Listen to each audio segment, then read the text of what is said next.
Welcome back to my channel. ಬರೀ blouse ಮತ್ತು ಲಂಗದಲ್ಲೇ ಇದ್ದೆ. ಅತ್ತಿಗೆ ನಿಮ್ಮ ಯೌವನ ಸ್ವಲ್ಪ ಮಜಾ ಮಾಡ್ತಿದ್ದೇನೆ ಅಂದ. ನಾನು ಹಾ ಅಂದೆ. ಆಗ ನಾನು ಬೇಡ, ನಾನು ನಿನ್ನ ಅತ್ತಿಗೆ ಕಣೋ, ಅದೆಲ್ಲ ತಪ್ಪಾಗಿ ಬಿಡುತ್ತೆ.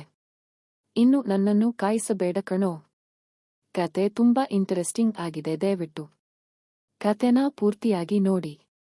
ನನ್ನ ಹೆಸರು ರಾಧಾ, ನನಗೆ 30 ವರ್ಷ ವಯಸ್ಸು ಮತ್ತು ನಾನು ವಿವಾಹಿತೆ. ನಮ್ಮ ಮನೆಯಲ್ಲಿ ಅತ್ತೆ ಮಾವ, ನಾನು, ನನ್ನ ಗಂಡ, ನನ್ನ ಮೈದುನ ಮತ್ತು ಅವನ ತಂಗಿ ಇದ್ದಾರೆ.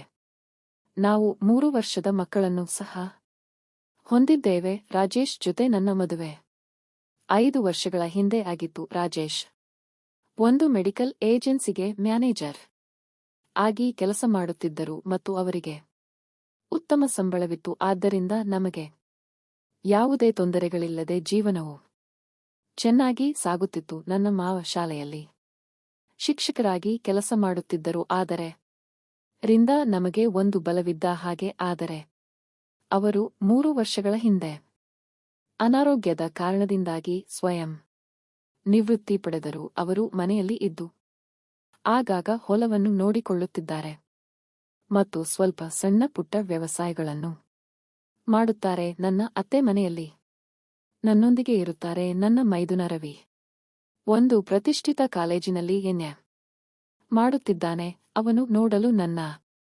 ಗಂಡನಿಗಿಂತ ಸುಂದರವಾಗಿದ್ದಾನೆ ಮತ್ತು ತುಂಬಾ ಫಿಟ್ ಆಗಿದ್ದಾನೆ. ಅವನು ಎಲ್ಲರೊಂದಿಗೆ ಚೆನ್ನಾಗಿ ಮಾತನಾಡುತ್ತಾನೆ ಮತ್ತು ಅವನ ವಯಸ್ಸು 26 ವರ್ಷ ಮತ್ತು ಇನ್ನೂ ಮದುವೆಯಾಗಿದೆ ಇಲ್ಲ. ಅವನು ಹೆಚ್ಚಾಗಿ ಊರಲ್ಲೇ ಇರುತ್ತಾನೆ ಮತ್ತು ಆಗಾಗ ಮನೆಗೆ ಬರುತ್ತಿರುತ್ತಾನೆ. ಈ ಕಥೆಯು 1 ವರ್ಷದ ಹಿಂದೆ ನಡೆದ ಘಟನೆಯನ್ನು ಆಧರಿಸಿದೆ. ಅದು ಸುಮಾರು ಜನವರಿ ತಿಂಗಳು. ತುಂಬಾ ಚಳಿಯಿತ್ತು. ನನ್ನ ಜೀವನದಲ್ಲಿ ಎಲ್ಲವೂ ಚೆನ್ನಾಗಿ ನಡೆಯುತ್ತಿತ್ತು.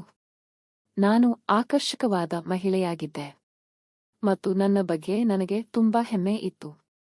ನಾನು ಎಲ್ಲಿಗೆ ಹೋದರೂ ಜನರು ನನ್ನನ್ನು ನೋಡುತ್ತಿದ್ದರು. ನಾನು ನನ್ನ ಗಂಡನಿಂದ ಸಂತೋಷವಾಗಿರಲಿಲ್ಲ ಮತ್ತು ನನಗೆ ಯಾವುದೇ ಕೊರತೆ ಇರಲಿಲ್ಲ. ನನ್ನ ಗಂಡನಿಂದ ನನಗೆ ಬೇಕಾದ ಎಲ್ಲವೂ ಸಿಕ್ಕಿತ್ತು. ನನ್ನ ಗಂಡ ಸ್ವಲ್ಪ ದಪ್ಪ ಮತ್ತು ಉದ್ದವಾಗಿದ್ದರು ಮತ್ತು ನನಗೆ ಯಾವುದೇ ಸಮಸ್ಯೆ ಇರಲಿಲ್ಲ. ನಾನು ಕೂಡ ಸಂತೋಷವಾಗಿದ್ದೆ. ಹೀಗಿರುವಾಗ ನನ್ನ ಗಂಡನಿಗೆ 15 ದಿನಗಳ ಕಾಲ ಕಚೇರಿ ಕೆಲಸದ ಮೇಲೆ ಮುಂಬೈಗೆ ಹೋಗಬೇಕಾಯಿತು. ಅವರಿಗೆ ಇಷ್ಟವಿಲ್ಲದಿದ್ದರೂ ಅವರು ಹೋದರು. ಅವರು ಹೋಗಿ 3 ದಿನಗಳಾಗಿದ್ದವು. ಆದರೆ ನನಗೆ ಆಗಲೇ ತಡೆದುಕೊಳ್ಳಲು ಸಾಧ್ಯವಾಗದಷ್ಟು ಹಸಿವಾಗಿತ್ತು. ಆದ್ದರಿಂದ ನನಗೆ ನಾನೇ ದೇವರು ಕೊಟ್ಟ ಕೈಗಳಿಂದ ಕೆಲಸ ಮಾಡಿಕೊಳ್ಳಲು ಪ್ರಾರಂಭಿಸಿದೆ. ಆದರೆ ಅದು ಸಾಕಾಗುತ್ತಿರಲಿಲ್ಲ. ನಿಜವಾದ ಸುಖ ನನಗೆ ಸಿಗುತ್ತಿರಲಿಲ್ಲ. ಹೀಗೆ 10 ದಿನಗಳು ಕಳೆದು ಹೋದವು. ಒಂದು ದಿನ ಬೆಳಿಗ್ಗೆ ನನ್ನ ಮೈದುನ ರವಿ ಮನೆಗೆ ಬಂದನು. ಅವನು ಸಂಜೆಯವರೆಗೆ ಇದ್ದು ಹೊರಡಲು ನಿಂತಿದ್ದನು. ಆ ದಿನ ನಮ್ಮ ದೂರದ ಸಂಬಂಧಿಗಳಲ್ಲಿ ಒಬ್ಬರು ತೀರಿಕೊಂಡರು ಎಂಬ ಸುದ್ದಿ ಬಂದಿತ್ತು. ಅವರು ತುಂಬಾ ಅನಾರೋಗ್ಯದಿಂದ ಬಳಲುತ್ತಿದ್ದರು. ಆದ್ದರಿಂದ ನನ್ನ ಅತ್ತೆ ಮಾವ ಅಲ್ಲಿಗೆ ಹೋಗಬೇಕಾಯಿತು. ಅವರು ರವಿಯನ್ನು ಮನೆಯಲ್ಲಿ ಇರಲು ಹೇಳಿ ಊರಿಗೆ ಹೊರಟರು. ನಾನು ಮತ್ತು ರವಿ ತುಂಬಾ ಆತ್ಮೀಯರಾಗಿದ್ದೆವು ಮತ್ತು ನಾವು ಒಬ್ಬರನ್ನೊಬ್ಬರು ತಮಾಷೆ ಮಾಡುತ್ತಿದ್ದೆವು. ನಾವು ಇಬ್ಬರೂ ಒಳ್ಳೆಯ ಸ್ನೇಹಿತರಾಗಿದ್ದೆವು. ಅಂದು ರಾತ್ರಿ ನಾವು ಊಟ ಮಾಡಿ ಮಲಗಿಕೊಂಡೆವು. ಆದರೆ ನನಗೆ ನಿದ್ದೆ ಬರುತ್ತದೆ, ಏಕೆಂದರೆ ನಾನು ತುಂಬಾ ಹಂಬಲಿಸುತ್ತಿದ್ದೆ. ಗಂಡ ಮತ್ತು ಹೆಂಡತಿ ತುಂಬಾ ಸಂತೋಷವಾಗಿರಬಹುದು ಎಂಬ ಹಂಬಲದಿಂದ ನನಗೆ ಯಾವಾಗ ನಿದ್ದೆ ಬಂತು ಎಂದು ನನಗೆ ಗೊತ್ತಾಗಲಿಲ್ಲ. ಮರುದಿನ ಬೆಳಿಗ್ಗೆ ನಾನು ಸ್ನಾನಗೃಹಕ್ಕೆ ಹೋದಾಗ ಸ್ನಾನ ಗೃಹದ ಬಾಗಿಲು ತೆರೆದಿತ್ತು ಮತ್ತು ರವಿ ಸ್ನಾನ ಮಾಡುತ್ತಿದ್ದನು. ಅವನು ಬಾಗಿಲು ಹಾಕಿಕೊಳ್ಳುವುದನ್ನು ಮರೆತಿದ್ದನು. ನನ್ನ ಕಣ್ಣು ಅವನ ದೊಡ್ಡದಾದ ಮತ್ತು ಕಪ್ಪಾದ ಗುಂಡಿಯ ಮೇಲೆ ಬಿತ್ತು. ಅದು ನೇತಾಡುತ್ತಿತ್ತು ಮತ್ತು ತುಂಬಾ ಗಟ್ಟಿಯಾಗಿತ್ತು. ಅವನು ಏನೂ ಪ್ರತಿಕ್ರಿಯಿಸಲಿಲ್ಲ ಅಥವಾ ಏನೂ ಆಗಲಿಲ್ಲ ಎಂದು ತೋರುತ್ತದೆ. ಅದನ್ನು ನೋಡಿ ನನಗೆ ಒಂಥರ ಏನೋ ಅನಿಸಿತು ಮತ್ತು ನಾಚಿಕೆಯಾಯಿತು. ನಾನು ಅಡುಗೆ ಮನೆಗೆ ಹೋದೆ. ನಂತರ ನನ್ನ ಮೈದುನ ನಾನು ಊರಿಗೆ ಹೋಗಿ ಸಂಜೆ ಬರುತ್ತೇನೆ ಎಂದು ಹೇಳಿ ಹೊರಟು ಹೋದನು. ನಾನು ಇಡೀ ದಿನ ಅವನನ್ನೇ ನೆನೆಸಿಕೊಂಡು ತುಂಬಾ ಕಾಮಗೊಂಡಿದ್ದೆ. ಅವನು ತುಂಬಾ ದೊಡ್ಡವನಾಗಿದ್ದನು ಮತ್ತು ಕಪ್ಪಾಗಿದ್ದನು. ಅಣ್ಣ ತಮ್ಮ ಇಬ್ಬರೂ ತುಂಬಾ ಫಿಟ್ ಆಗಿದ್ದರು. ನಾನು ತುಂಬಾ ದಿನಗಳಿಂದ ಬೇರೆ ಯಾರನ್ನು ನೋಡಿರಲಿಲ್ಲ. ಸಂಜೆ ರವಿ ಮನೆಗೆ ಬಂದಾಗ ರಾತ್ರಿ ಊಟದ ನಂತರ ನಾವು ಮಾತನಾಡುತ್ತಿದ್ದೆವು. ಆಗ ನಾವು ಈಗ ಮಲಗೋಣ, ತುಂಬಾ ರಾತ್ರಿಯಾಗಿದೆ ಎಂದು ಹೇಳಿದೆ.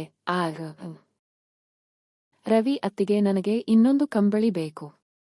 ರಾತ್ರಿ ತುಂಬಾ ಚಳಿ ಇದೆ ಎಂದ. ನಾನು ನನ್ನ ಕೋಣೆಯಲ್ಲಿ ಅಲ್ಮೇರಾದ ಮೇಲಿದೆ, ಅದನ್ನು ತೆಗೆಯಬೇಕು ಎಂದು ಹೇಳಿದೆವು. ನಾವು ನಮ್ಮ ಮಲಗುವ ಕೋಣೆಗೆ ಹೋದೆವು. ಆದರೆ ಅವನ ಕೈಗೆ ಅದು ಸಿಗುತ್ತಿರಲಿಲ್ಲ. ಅದು ಎತ್ತರದಲ್ಲಿತ್ತು. ರವಿ, ನಾನು ಹಾಲಿನಲ್ಲಿರುವ ಕುರ್ಚಿ ತರುತ್ತೇನೆ ಎಂದು ಹೇಳಿದ. ನಾನು ಅದರ ಅಗತ್ಯವಿಲ್ಲ, ನೀನು ನನ್ನನ್ನು ಎತ್ತಿಕೋ, ನಾನು ತೆಗೆದುಕೊಡುತ್ತೇನೆ ಎಂದೆ. ಅವನು ನನ್ನನ್ನು ಎತ್ತಿಕೊಂಡಾಗ ನನಗೆ ಏನು ಮಾಡುತ್ತಿದ್ದಾನೆ ಎಂದು ನನಗೆ ಗೊತ್ತಾಗಿದೆ ಆಗಲಿಲ್ಲ. ಆಗ ನನಗೂ ಏನು ಮಾಡಬೇಕೆಂದು ಗೊತ್ತಾಗಲಿಲ್ಲ. ಬಹುಶಃ ಒಂಥರ ಅನಿಸಿತು. ಇಷ್ಟೆಲ್ಲ ಆಗುತ್ತಿದ್ದರು ರವಿ ಮಾತ್ರ ಕಂಬಳಿ ತೆಗೆಯುತ್ತಿದ್ದಾನೆ ಎಂದುಕೊಂಡಿದ್ದ. ನಾನು ಕಂಬಳಿ ತೆಗೆದು ರವಿಗೆ ಕೊಟ್ಟೆ. ರವಿ ಅದನ್ನು ತೆಗೆದುಕೊಂಡು ಅವನ ಕೋಣೆಗೆ ಹೋಗುತ್ತಿದ್ದಾಗ ನಾನು, ರವಿ, ನೀನು ಇಲ್ಲೇ ಮಲ್ಕೋ, ನನಗೆ ಸ್ವಲ್ಪ ಭಯವಾಗುತ್ತಿದೆ. ಒಬ್ಬಳೇ ಮಲಗಲು ಎಂದೇ, ಮನೆಯಲ್ಲಿ ಬೇರೆ ಯಾರೂ ಇಲ್ಲ ಎಂದು ಹೇಳಿದೆ. ಅದಕ್ಕೆ ರವಿ ಒಪ್ಪಿಕೊಂಡನು ಮತ್ತು ನನ್ನ ಕೋಣೆಗೆ ಬಂದು ಮಲಗಿಕೊಂಡನು. ನಾನು ಒಪ್ಪಿಕೊಳ್ಳುವುದಿಲ್ಲ ಎಂದುಕೊಂಡೆ. ಪರವಾಗಿಲ್ಲ, ನನಗೂ ಅಣ್ಣ ಇಲ್ಲದೆ ಇರೋದಕ್ಕೆ ತಮ್ಮ ಮೈಂಟೈನ್ ಮಾಡ್ತಾ ಇದ್ದಾನೆ. ನನ್ನನ್ನ ಅಷ್ಟೊತ್ತಿಗೆ ನನ್ನ ಮಗಳು ಆಗಲೇ ನಿದ್ದೆ ಮಾಡಿಬಿಟ್ಟಿದ್ದಳು ಮತ್ತು ಅವಳಿಗೆ ಬೇರೆ ಹಾಸಿಗೆ ಇದೆ. ನಾನು ಸೀರೆಯಲ್ಲೇ ಇದ್ದೆ ಮತ್ತು ಅದನ್ನು ಬಿಟ್ಟು ಬೇಡ ಎಂದು ನಿರ್ಧರಿಸಿದೆ. ಹಾಗೆ ಸೀರೆಯಲ್ಲೇ ಮಲಗಿಕೊಂಡೆ. ರವಿ ಬನಿಯನ್ ಮತ್ತು ಚಡ್ಡಿಯಲ್ಲಿ ಮಲಗಿದ್ದ ಮತ್ತು ಒಂದು ಕಂಬಳಿ ಹೊದ್ದುಕೊಂಡಿದ್ದ. ನಾನು ಇನ್ನೊಂದು ಕಂಬಳಿ ಹೊದ್ದುಕೊಂಡಿದ್ದೆ. ಲೈಟ್ ಆಫ್ ಮಾಡಿ ಮಲಗಿಕೊಂಡೆವು. ಲೈಟ್ ಆಫ್ ಮಾಡಿದ ಮೇಲೆ ನನಗೆ ಕಷ್ಟವಾಯಿತು. ಯಾಕೋ ನನಗೆ ಕತ್ತಲಲ್ಲಿ ಮಲಗಲು ಆಗಲಿಲ್ಲ, ಏಕೆಂದರೆ ನನ್ನ ಮೈಕ್ನನ್ನು ನಾನು ನೋಡಬೇಕು ಎಂದು ಅನಿಸುತ್ತಿತ್ತು. ನಾನು ನೈಟ್ ಲ್ಯಾಂಪ್ ಆನ್ ಮಾಡಿದೆ ಮತ್ತು ಅದರಿಂದ ಬಂದ ಬೆಳಕು ರೂಮ್ ಎಲ್ಲಾ ಇತ್ತು. ಆಗ ರಾತ್ರಿ 12 ಗಂಟೆ ಆಗಿತ್ತು ಎಂದು ತೋರುತ್ತದೆ. ಅವನು ಮಲಗಿದ್ದ, ಆದರೆ ನನಗೆ ನಿದ್ದೆ ಬರುತ್ತಿರಲಿಲ್ಲ. ಯಾಕೋ ಸೀರೆಯಲ್ಲಿ ಮಲಗಲು ಕಷ್ಟವಾಗುತ್ತಿತ್ತು. ಈಗ ನಾನು ಬರೀ ಬ್ಲೌಸ್ ಮತ್ತು ಲಂಗದಲ್ಲೇ ಇದ್ದೆ. ನನಗೆ ಅನಿಸಿದ್ದು ನಾನು ಇರಲು ಆಗಲ್ಲ ಎಂದು, ಏಕೆಂದರೆ ನನ್ನ ಪಕ್ಕದಲ್ಲಿ ಮಲಗಿರುವ ನನ್ನ ಮೈದುನ ನನ್ನ ಬೆಂಕಿ ಆರಿಸಬಲ್ಲವನು. ಅವನಿಗೆ ಅಷ್ಟು ಶಕ್ತಿ ಇದೆ, ನೋಡಿದರೆ ಗೊತ್ತಾಗಿಬಿಡುತ್ತದೆ. ಅಷ್ಟು ಫಿಟ್ ಆಗಿ ಮತ್ತು ಆಕರ್ಷಕವಾಗಿ ಇದ್ದಾನೆ. ನಾನು ರವಿ ಕಡೆ ನೋಡಿದೆ. ರವಿ ನನ್ನ ಕಡೆ ಮುಖ ಮಾಡಿ ಮಲಗಿದ್ದ. ನಾನು ಕಂಬಳಿ ತೆಗೆದು ಹಾಕಿ ಈಗ ಹೇಗಾದರೂ ಮಾಡಿ ರವಿಯನ್ನು ಎಬ್ಬಿಸಬೇಕಲ್ಲ ಎಂದು, ಅವನನ್ನು ಎಕ್ಸ್ಪೋಸ್ ಮಾಡಬೇಕಲ್ಲ ಎಂದು ಅನಿಸಿತು. ಅದನ್ನು ನೋಡಿ ಅವನು ಟೆಂಪ್ಟ್ ಆಗಿ ಮುಂದೆ ಏನಾದರೂ ಮಾಡಲು ಸಾಧ್ಯತೆ ಇದೆ ಎಂದು ನನಗೆ ಅನಿಸಿತು. ಆಗ ನಾನು ರವಿ ಒದ್ದಿದ್ದ ಕಂಬಳಿಯನ್ನು ಹಿಡಿದು ಕೆಳಗೆ ಬಿಸಾಡಿ ನಾನು ಮಲಗಿರುವ ಹಾಗೆ ನಾಟಕ ಮಾಡಿದೆ. ಆಗ ನನ್ನ ಹಿಂದೆ ಏನೋ ಅಲುಗಾಟ ಅನಿಸಿತು. ಆದರೆ ಚಳಿಯಿಂದಾಗಿ ರವಿ ಎಚ್ಚರವಾಗಿದ್ದ ಮತ್ತು ಮತ್ತೆ ಸ್ವಲ್ಪ ಹೊತ್ತಿಗೆ ನಾನು ಮೆಲ್ಲಗೆ ನನಗೆ ಬಿಸಿ ಆಗುತ್ತಿತ್ತು ಮತ್ತು ಒಂದು ಸಲ ರವಿಯನ್ನು ನೆನೆಸಿಕೊಂಡೆ. ಅವನನ್ನು ಬಂಧನದಲ್ಲಿ ಹಿಡಿದುಕೊಳ್ಳಬೇಕು ಎಂದು ಅನಿಸುತ್ತಿತ್ತು. ಆದರೆ ಅಷ್ಟೊತ್ತಿಗೆ ರವಿ ನನ್ನನ್ನು ಸೀದಾ ಮಲಗಿಸುತ್ತಿದ್ದ. ನಾನು ನಿದ್ದೆಯಲ್ಲಿರುವಂತೆ ಹಾಗೆ ತಿರುಗಿ ಸೀದಾ ಮಲಗಿದ್ದೆ. ಅವನಿಗೆ ನಾನು ಸಹಾಯಕಾರಿಯಾಗಿರಬೇಕಾಗಿತ್ತು ಮತ್ತು ಅವನಿಗೆ ನಾನು ಒಂದು ಸಲ ಮಾಡಬೇಕು, ಏಕೆಂದರೆ ಅವನು ಮುಂದುವರೆಯಬೇಕು ಎಂದರೆ ನಾನು ಅದನ್ನೆಲ್ಲ ಮಾಡಲೇಬೇಕು.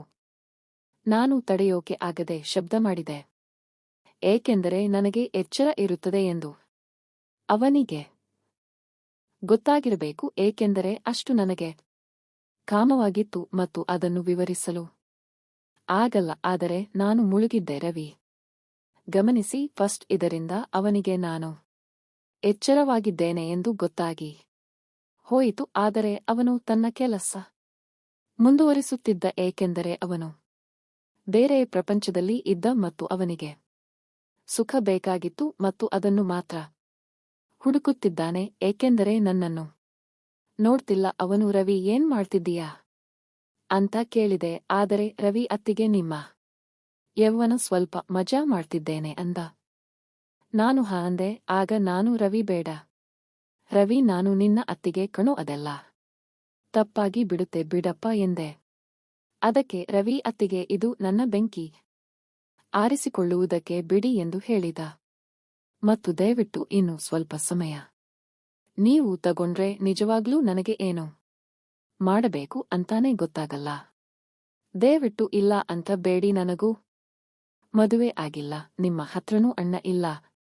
ನಾನು ಅದೆಲ್ಲ ಅರ್ಥ ಮಾಡಿಕೊಂಡು ಇಲ್ಲಿವರೆಗೂ ಬಂದಿದ್ದೇನೆ. ಪ್ಲೀಸ್ ಅತ್ತಿಗೆ ಅಂದ. ಈಗ ನಾನು ಅವನಿಗೆ ಪೂರ್ಣ ಸಹಕಾರ ನೀಡುತ್ತಿದ್ದೆ ಮತ್ತು ನನ್ನ ಮನಸ್ಥಿತಿ ಮತ್ತು ಅವನ ಮನಸ್ಥಿತಿ ಎರಡೂ ಒಂದೇ ಆಗಿತ್ತು. ಆಗ ನಾನು, ರವಿ, ಇನ್ನು ನನ್ನನ್ನು ಕಾಯಿಸಬೇಡ ಕಣೋ, ಇಲ್ಲ ಅಂದ್ರೆ ನಾನು ಸತ್ತು ಹೋಗ್ತೀನಿ ಎಂದೆ. ಅದಕ್ಕೆ ರವಿ ಸ್ವಲ್ಪ ನಿಧಾನ, ಚಿನ್ನ, ಎಷ್ಟು ಅವಸರ ಯಾಕೆ ಅನ್ನುತ್ತಾ ಮೇಲೆ ಬಂದವನೇ ತನ್ನ ಎಲ್ಲಾ ಕೆಲಸ ಮುಗಿಸಿದ.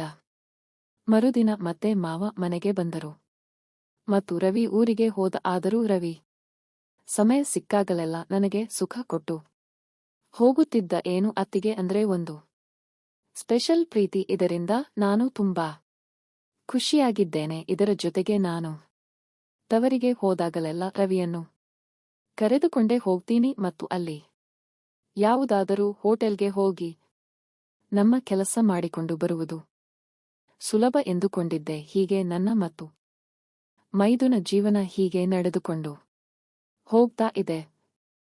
ಈ ಕತೆ ಇಷ್ಟವಾದರೆ ಲೈಕ್ ಮಾಡಿ, ಸ್ನೇಹಿತರೊಂದಿಗೆ ಹಂಚಿಕೊಳ್ಳಿ, ಚಾನೆಲ್ ಅನ್ನು ಸಬ್ಸ್ಕ್ರೈಬ್ ಮಾಡಿ ಮತ್ತು ಸಪೋರ್ಟ್ ಮಾಡಿ. ಮುಂದಿನ ವಿಡಿಯೋದಲ್ಲಿ ಸಿಗೋಣ. ನಮಸ್ಕಾರ.